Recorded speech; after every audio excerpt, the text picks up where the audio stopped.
오늘 하나님의 말씀은 요한복음 11장 49절에서 57절 말씀입니다. 요한복음 11장 45절에서 57절, 우리 드라마 바이블로 함께 봉독하겠습니다. 마리아에게 와서 예수께서 하신 일을 본 많은 유대인이 그를 믿었으나 그 중에 어떤 자는 바리새인들에게 가서 예수께서 하신 일을 알리니라. 이에 대제사장들과 바리새인들이 공회를 모으고 이르되, 이 사람이 많은 표적을 행하니 우리가 어떻게 하겠느냐? 만일 그를 이대로 두면 모든 사람이 그를 믿을 것이요, 그리고 로마인들이 와서 우리 땅과 민족을 빼앗아 가리라. 그 중에 한 사람 그해 대제사장인 가야바가 그들에게 말하되, 너희가 아무것도 알지 못하는도다. 한 사람이 백성을 위하여 죽어서 온 민족이 망하지 않게 되는 것이 너희에게 유익한 줄을 생각하지 아니하는도다. 이 말은 스스로 함이 아니요 그해 대제사장이므로 예수께서 그 민족을 위하시고 또 그 민족만 위할 뿐 아니라 흩어진 하나님의 자녀를 모아 하나가 되게 하기 위하여 죽으실 것을 미리 말함이로라. 이날부터는 그들이 예수를 죽이려고 모의하니라. 그러므로 예수께서 다시 유대인 가운데 드러나게 다니지 아니하시고 거기를 떠나 빈들 가까운 곳인 에브라임이라는 동네에 가서 제자들과 함께 거기 머무르시니라.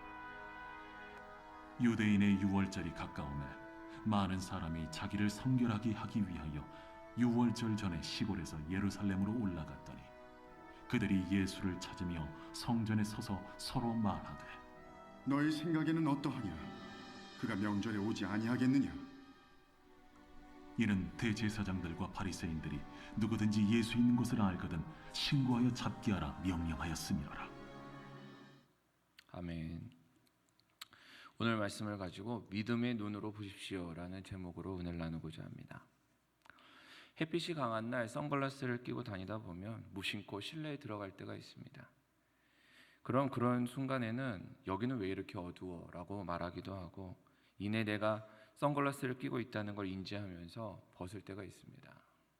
그렇게 벗을 때면은 눈이 밝아지고 환해집니다. 속이 다 시원해지곤 합니다. 선글라스를 자주 껴보신 분이라면 한 번쯤 경험이 있으실 겁니다. 어떤 안경을 끼느냐에 따라 세상이 달라 보입니다.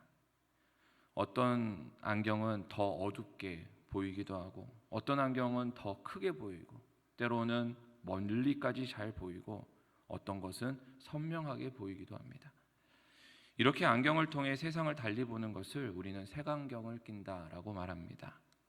자신의 주관이나 선입견에 얽매여서 편협하게 보고 또 좋지 않게 보는 것을 일컫는 관용어입니다. 성경에도 색안경을 낀 사람들이 나옵니다. 바로 대제사장들과 바리새인들입니다. 그들은 오늘 본문 속에서도 나사로의 부활 사건을 자신들만의 색안경을 끼고 바라보고 있습니다. 그래서 예수를 죽이고자 모의하기 시작했던 것입니다.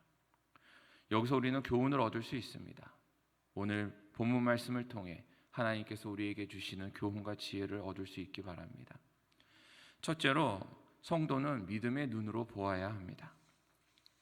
본문은 대립되는 두 시선을 계속해서 보여주고 있습니다. 먼저 45절에서 48절을 보면 나사로를 살리신 예수를 바라보는 사람들의 시선이 달랐음을 알 수 있습니다. 제가 한번 읽어보겠습니다. 마리아에게서 와서 예수께서 하신 일을 본 많은 유대인들이 그를 믿었으나 그 중에 어떤 자는 바리새인들에게 가서 예수께서 하신 일을 알리니라. 이에 대제사장들과 바리새인들이 공회를 모으고 이르되, 이 사람이 많은 표적을 행하니 우리가 어떻게 하겠느냐? 만일 그를 이대로 두면 모든 사람이 그를 믿을 것이요, 그리고 로마인들이 와서 우리 땅과 민족을 빼앗아 가리라 하니. 나사로가 살아난 기적을 보면서 앞에서 본 것과 같이 많은 유대인들이 예수를 예언대로 이 땅에 오신 그리스도로 믿기 시작을 했습니다. 예수께서 정말 하나님이 보내신 하나님의 아들임을 믿어진 것입니다. 더 나아가 제자들조차도 머리로만 알고 있었던 부활에 대한 가르침이 확고하게 믿어져 온전한 부활 신앙으로 서게 된 것입니다. 하지만 대제사장들과 바리새인들은 그렇지 않았습니다. 그들은 예수께서 나사로를 살리신 사건을 보면서 오히려 로마인들에게 땅과 민족을 빼앗길 빌미로 보았습니다. 예수를 그리스도는커녕 선지자 혹은 그렇게 하나님이 보내신 사람이 아니라 반란의 수괴로 본 것입니다. 또한 49절에서 53절을 보면 대제사장들과 바리새인들이 예수를 죽이고자 하는 모의 장면이 나옵니다. 제가 읽어보겠습니다. 그 중에 한 사람 그 해의 대제사장인 가야바가 그들에게 말하되 너희가 아무것도 알지 못하는도다. 한 사람이 백성을 위하여 죽어서 온 민족이 망하지 않게 되는 것이 너희에게 유익한 줄을 생각하지 아니하는도다 하였으니 이 말은 스스로 함이 아니요 그 해의 대제사장이므로 예수께서 그 민족을 위하시고 또 그 민족만 위할 뿐만 아니라 흩어진 하나님의 자녀를 모아 하나가 되게 하시기 위하여 죽으실 것을 미리 말함이로라. 이날부터는 그들이 예수를 죽이려고 모의하니라.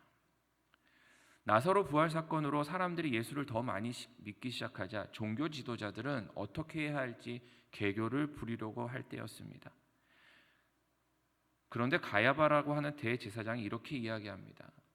한 사람이 백성을 위해서 죽으면 그 민족이 망하지 않게 되고 너희에게 유익한 줄을 생각하지 못하겠느냐라고 한 것입니다.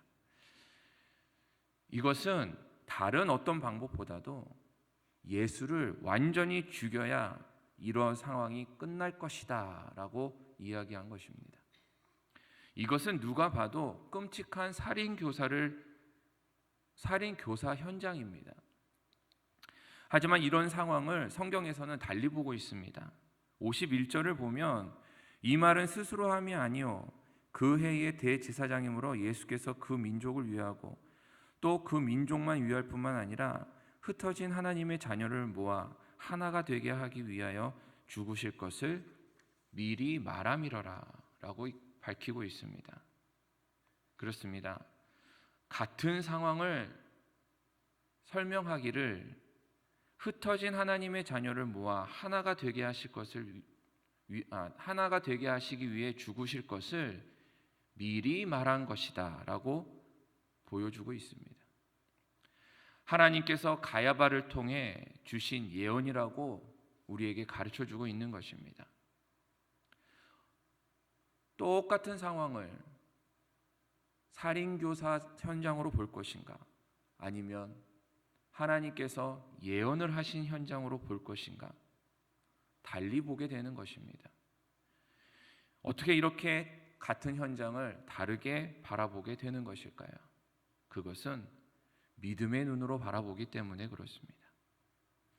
믿음의 눈으로 보면 나사로를 살리신 예수가 내란을 일으킨 반역자가 아니라 하나님께서 보내신 그리스도로 보입니다.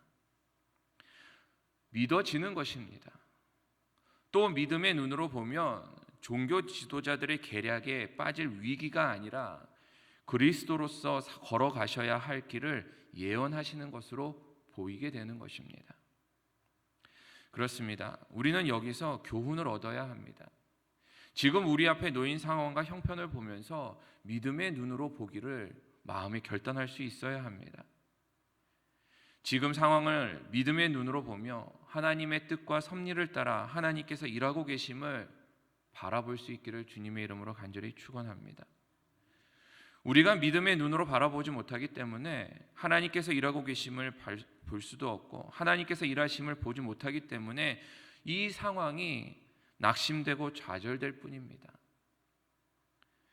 믿음의 눈으로 보지 않으니 예수가 그리스도로 보이지도 않고 반역자로만 우리를 해할 사람으로만 보일 뿐이고 믿음의 눈으로 보지 않으니 나를 죽이려고만 하는 그런 살인교사의 현장으로만 보일 뿐입니다. 마치 부활신앙이 없어 낙심하고 좌절하며 예수께서 계셨더라면 오라비가 죽지 않았을 것이라고 한없이 아쉬워했던 마리아와 마르다처럼 모든 상황들이 슬퍼해야 할 뿐입니다. 사랑하는 성도 여러분, 우리는 지금 전도축제를 시작하였습니다. 믿지 않는 가족들을 보면서 조금도 달라지지 않는 상황 속에서 한없이 슬프고 좌절하고 계신 분이 계십니까? 그것은 믿음의 눈으로 바라보지 않고 있다라는 반증입니다. 똑같은 상황을 보아도 믿음의 눈으로 보면 달라집니다. 믿음은 바라는 것들의 실상이 되기 때문에 그렇습니다. 나의 사랑하는 가족, 나의 사랑하는 친지들을 믿음의 눈으로 바라볼 수 있기를 간절히 바랍니다. 그들을 향하신 하나님의 구원의 손길을 볼 수 있기를 믿음의 눈으로 바라본다면 절망적이지만 않습니다. 슬프지만 않습니다. 그 안에서 하나님께서 하시는 일들을 분명 바라볼 수 있을 것입니다. 간절히 바라건대 우리 모두 믿음의 눈으로 볼 수 있기를 주님의 이름으로 간절히 축원합니다. 그리하여서 바라는 것들의 실상을 봄으로 하나님이 주시는 소망과 기쁨 가운데에 감사가 넘칠 수 있는 저와 여러분 되기를 간절히 바랍니다. 둘째로 믿음의 눈으로 보면 하나님의 열심이 보입니다. 이사야 9장 7절은 이렇게 가르쳐주고 있습니다. 그 정서와 평강이 더함이 무궁하며 또 다윗의 왕좌와 그의 나라와에 군림하여 그 나라를 굳게 세우고 지금 이후로 영원히 정의와 공의로 그것을 보존하실 것이라. 만군의 여호와의 열심이 이를 이루시리라. 아멘.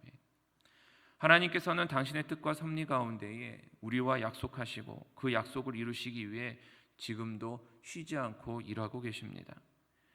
이를 성경에서는 여호와의 열심이다라고 말하고 있습니다. 다른 말로 열정 그리고 질투라고도 번역되어 있습니다. 이처럼 하나님께서는 쉬지 않고 일하십니다. 그래서 졸지도 아니하시고 주무시지도 아니하신다고 우리에게 가르쳐주고 있습니다. 하나님의 열심 덕분에 이 세상이 움직이고 우리 모든 인간들이 살아갈 수 있는 겁니다. 하나님께서 잠시라도 졸거나 주무신다면 성도들은 물론이고 이 세상은 혼란과 혼돈 속에 갇힐지도 모릅니다. 모두가 열심을 가지고 돌보시는 하나님의 은혜입니다. 그럼에도 불구하고 우리는 하나님의 열심을 보지 못할 때가 참 많습니다. 특히 고난과 환난 중에 우리는 늘 버려진 것 같고 하나님께서 나를 외면하고 계신 것만 같고 주무시면서 일 안 하고 계신 것만 같이 느껴질 때가 있습니다. 나사로의 누이들도 나사로의 죽음 앞에서 그런 마음을 숨길 수 없었습니다.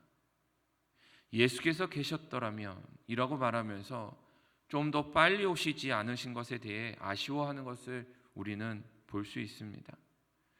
문자로만 보면 간단하게 아쉬워하는 것으로만 보이지만 사실 그 이면에 담긴 의미를 생각해 보면 더 큰 원망이 서려 있는 것을 봅니다. 도대체 며칠이나 지나서야 이제야 오십니까?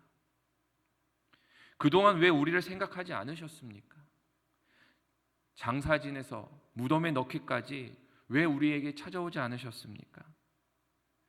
우리가 죽음으로 인해 가장 힘든 순간에 주님께서는 어디에 계신 것입니까? 하지만 우리가 알고 있듯이 예수님께서는 모든 상황을 이미 다 알고 계셨습니다. 사랑하는 나사로와 그의 오누이들을 위해서 그 누구보다도 빨리 그곳에 가고 싶으셨을 겁니다. 그러나 예수님께서는 더 큰 기쁨과 유익을 위해 기다리셔야만 했습니다. 숙성의 시간을 기다리는 장인과 같이 시간이 지나기를, 그래서 하나님의 뜻이 이루어지기를 위해서 기다리셨던 것입니다. 또 51절에 가야바에 대해 말씀하시기를 이 말은 스스로 함이 아니요 그 해의 대제사장이므로 라고 가르쳐주고 계십니다. 예수를 죽이고자 모의하는 그 순간조차도 하나님께서는 대제사장의 입을 통해서 당신의 뜻을 이루어 가시기 위해 준비하고 일하고 계셨음을 가르쳐주고 있는 문장입니다. 예수를 죽이고자 하는 자리를 보면서 그들의 계략대로 일이 진행되어지는 것을 보면서 인간의 마음으로는 하나님의 정의가 도대체 어디 있느냐고, 하나님은 왜 이런 악한 자들을 그냥 두시냐고 반문할 수도 있을 것입니다. 하지만 하나님이 아무 일도 안 하시고 방치하는 것만 같은 그 순간에도 하나님께서는 열심으로 일하고 계셨음을 우리에게 말씀하고 계십니다. 그들이 한 것이 아니라 하나님께서 그렇게 미리 말하게 하셨던 것입니다.